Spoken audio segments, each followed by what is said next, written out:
നമ്മുടെ പുതിയ വീഡിയോയിലേക്ക് എല്ലാവർക്കും സ്വാഗതം.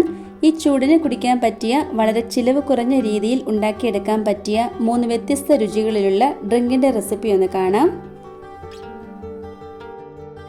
അതിനായിട്ട് ഞാനിവിടെ 2 ഓറഞ്ച് എടുത്തിട്ടുണ്ട്.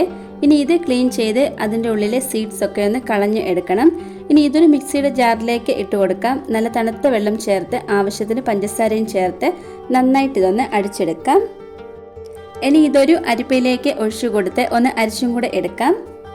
ഞാൻ ഇതിലേക്ക് പഞ്ചസാര ഇട്ട് കൊടുക്കുന്ന വീഡിയോ ഇതിൽ ഉൾപ്പെടുത്താനായില്ല, അതാട്ടോ. ഇത് സെർവ് ചെയ്യുന്ന സമയത്ത് വേണമെന്നുണ്ടെങ്കിൽ കുറച്ച് ഐസ് ക്യൂബ്സും കൂടെ ഇട്ട് കൊടുക്കാം. നമ്മുടെ ഓറഞ്ച് ജ്യൂസ് റെഡി ആയിട്ടുണ്ട്. നോമ്പിനും ചൂടിനൊക്കെ പറ്റിയ നല്ലൊരു ഡ്രിങ്കാണ്. ഇനി അടുത്ത ജ്യൂസ് നോക്കാം. അതിനായിട്ട് ഞാനിവിടെ കുറച്ച് പൈനാപ്പിൾ കട്ട് ചെയ്ത് എടുത്തിട്ടുണ്ട്. ഇനി ഇതൊരു മിക്സിയുടെ ജാറിൽ ഇട്ട് കൊടുത്ത് ആവശ്യത്തിന് പഞ്ചസാരയും ചേർത്ത് നല്ല തണുത്ത വെള്ളവും ചേർത്ത് മിക്സിയിലിട്ട് നന്നായി ഇതൊന്ന് അടിച്ചെടുക്കാം. ഇത് അരിച്ചെടുക്കേണ്ട ആവശ്യമൊന്നുമില്ല, നന്നായി തന്നെ മുള്ള് കളഞ്ഞ് ക്ലീൻ ചെയ്ത് എടുത്താൽ മതി.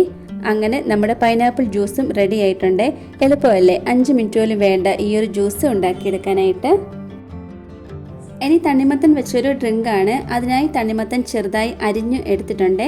ഇതുപോലെ ചെയ്യുവാണെങ്കിൽ ഇതിൻ്റെ സീഡ്സൊക്കെ കൈകൊണ്ട് പിറക്കി കളയാവുന്നതേ ഉള്ളൂ. ഇനി ഇതും ഒരു മിക്സിയുടെ ജാറിലേക്ക് ഇട്ട് കൊടുത്ത് ആവശ്യത്തിന് പഞ്ചസാരയും ചേർത്ത് നല്ല തണുത്ത പാലും കൂടെ ചേർത്ത് കൊടുക്കാം. കാച്ചിയ പാല് ഫ്രിഡ്ജിൽ വെച്ച് തണുപ്പിച്ച് എടുത്തതാണ്. ഇതിലേക്ക് എക്സ്ട്രാ വെള്ളം ചേർത്ത് കൊടുക്കുന്നില്ല. ഇനിയും ഇതിന് നല്ലൊരു ഫ്ലേവറിന് വേണ്ടിയിട്ട് വാനില എസൻസും കൂടെ ഒന്ന് ചേർത്ത് കൊടുക്കാം. ഇനി ഇത് മിക്സിയിലിട്ടൊന്ന് അടിച്ചെടുക്കാം. ഡയറക്റ്റ് ഗ്ലാസ്സിലേക്ക് ഒഴിച്ചു കൊടുത്താൽ മതി, അരിച്ചെടുക്കണ്ട. കാരണം നമ്മൾ ഇതിൻ്റെ ഉള്ളിലെ സീഡ്സ് കളഞ്ഞിട്ടല്ലേ എടുത്തത്. ഇതും നമുക്ക് ഈ ഒരു ചൂട് സമയത്തൊക്കെ കുടിക്കാൻ പറ്റിയ നല്ലൊരു റീഫ്രഷിംഗ് ഡ്രിങ്കിൻ്റെ റെസിപ്പിയാണ്.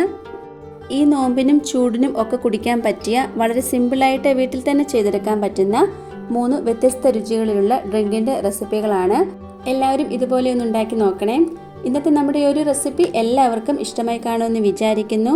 ഇഷ്ടമായിട്ടുണ്ടെങ്കിൽ ലൈക്കും കമൻറ്റും സബ്സ്ക്രൈബും ഒന്നും ചെയ്യാൻ മറന്നു പോകരുതേ. അടുത്തൊരു വീഡിയോയിൽ കാണാം. താങ്ക്